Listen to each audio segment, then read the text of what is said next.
Sutra. Beings who seem to be Shramanas but in their minds are not Shramanas, who destroy the things of the eternally dwelling, who deceive lay people, who go against the precepts, and who commit many other evil deeds will fall into the relentless hell, where for thousands of billions of ants they will seek escape in vain. Commentary. There are four kinds of Shramana.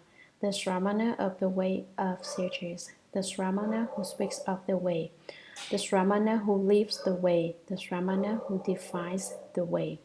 The first of these refers to the Buddhas and great Bodhisattvas.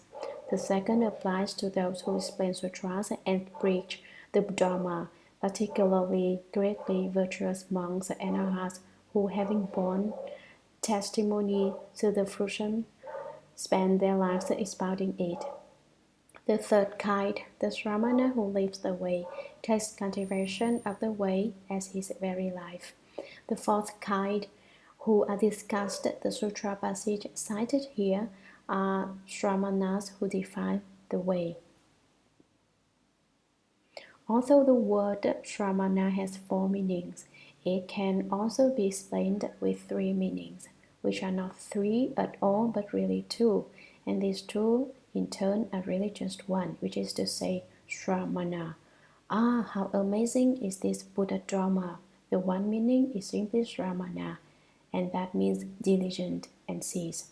Diligent refers to Shramanas who are not lazy, and cease refers to those who are. So you see, Shramana has two meanings. One points to laziness, the other to vigor. The lazy one says to the diligent, don't bother working, relax and take it easy. The diligent one replies, don't be so lazy, follow me and cultivate the way. Since there are two sides, there is a battle to see which one will win. The one with greater strength will pull the other over. If the power of the diligent is greater, the lazy side loses. If the power of the lazy is greater, the diligent side loses. So these are the two meanings of the word Shramana, being diligent and ceasing. But I also said that this word has three meanings. How?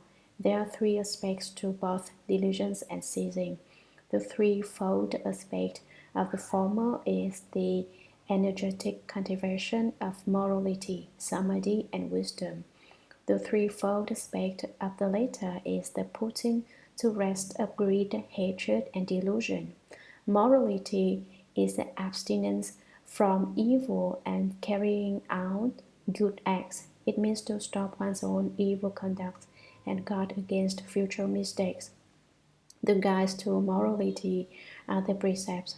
How many moral precepts are there?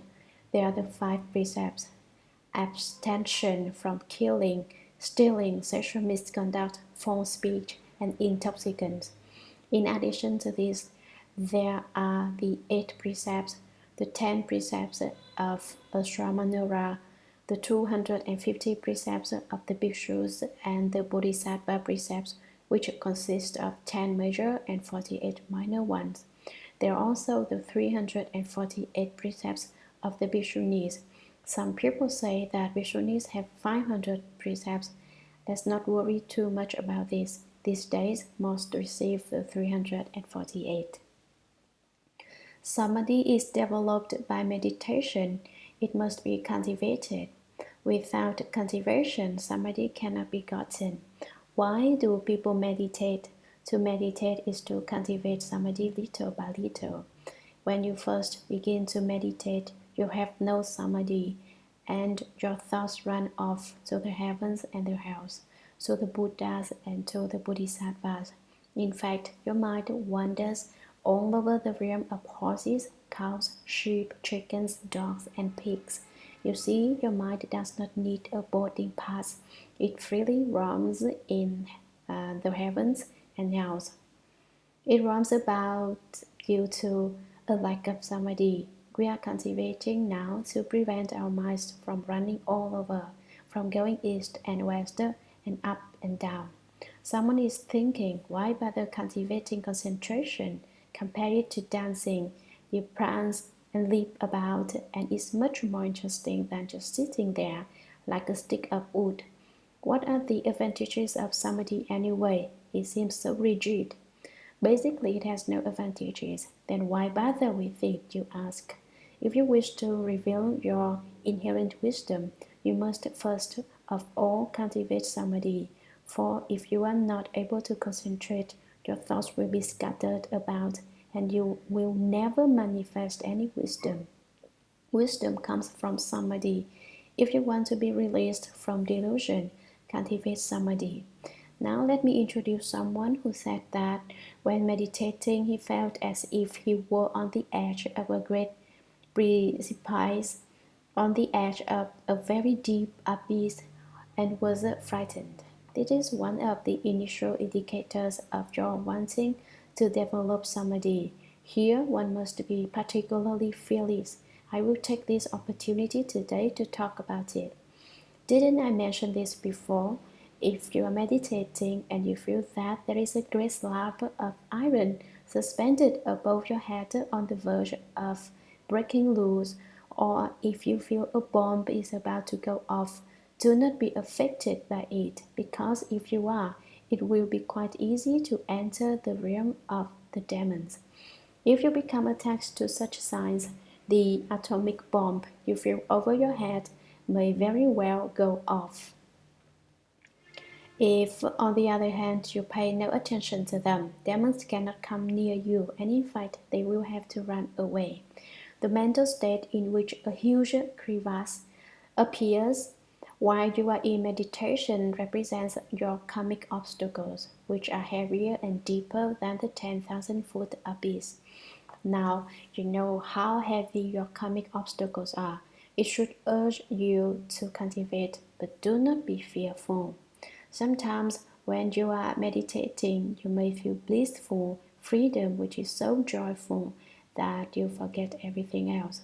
This is a state, this is a test of dhyana, the most blissful experience in the world of form, which far surpasses connubial pleasures or pleasures from taking intoxicants. It is a state that cannot be described. It is said that only the one who drinks the tea knows whether it is cold or hot. The same is true of the flavor of dhyana. If you have experienced this state, you know what it is like. You can tell what stage or level someone as soon as they describe it. One of my disciples, for example, is about to reach the ground dry from living birds. One of the four dhyanas. This is actually quite common and can occur to anyone who cultivates sincerely. That kind of bliss cannot be compared to, and at this point, one is on the verge of leaving afflictions and obtaining bliss. This stage is one form of samadhi. What is the function of wisdom? Someone with wisdom will not go down the wrong road. You are confused because you turn your back on enlightenment and unite with the dust. You mistake suffering for happiness because you are ignorant. One must diligently cultivate morality, samadhi, and wisdom. We do not need to listen to too many sutra lectures, just this one, just this word. Diligence is enough for us to draw upon endlessly. Diligently cultivate morality. Diligently cultivate samadhi.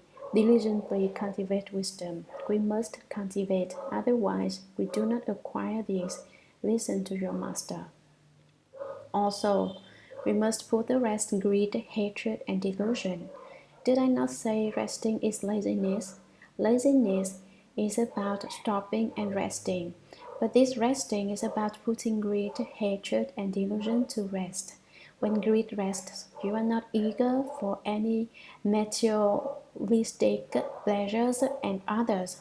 When hatred rests, you do not get angry. Donate your anger. To whom? To me, to your master. A master needs huge fiery tempers that scare the disciples. The disciples are not afraid of a master as soft as cotton, hence they do not cultivate being lazy.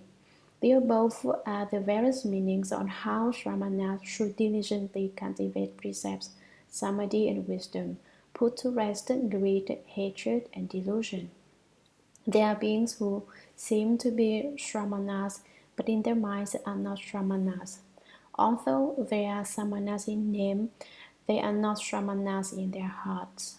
Not only do they not cultivate morality, samadhi, and wisdom, they do not end greed, hatred, and delusion. They claim more greed, hatred, and delusion are better, and best of all, forget about morality, samadhi, and wisdom. They pretend to be Shramanas. This type of Shramanas does not practice compassion or patience, the six perfections or all the Myriad practices. They purposely avoid doing things that Shramanas do. What do?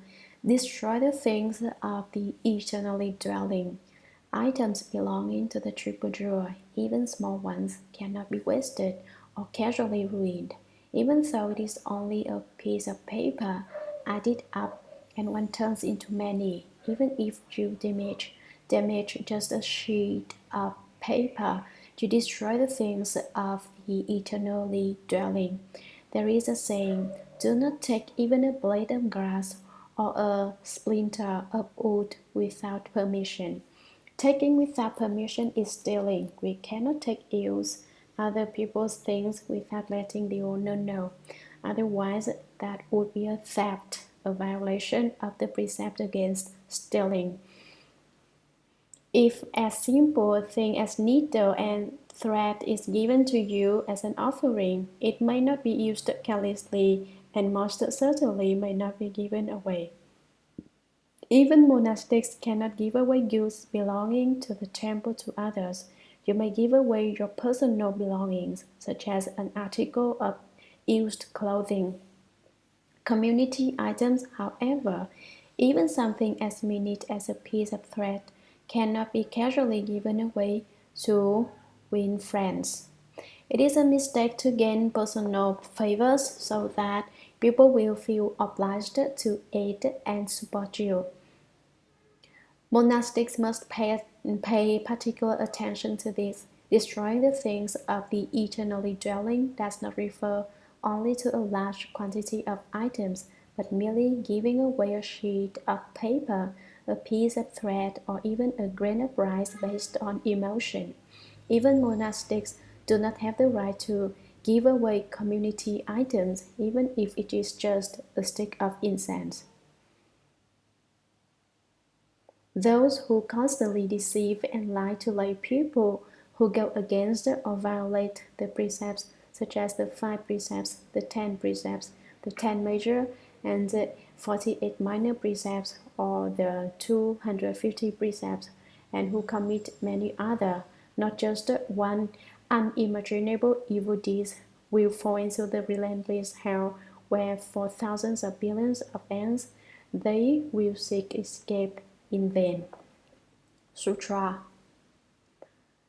Beings who steal the wealth of property of the eternally dwelling, including its grains, food and drink and clothing, or who take anything at all that was not given to them, will fall into the relentless hell where for thousands of billions of ants they will seek escape in vain.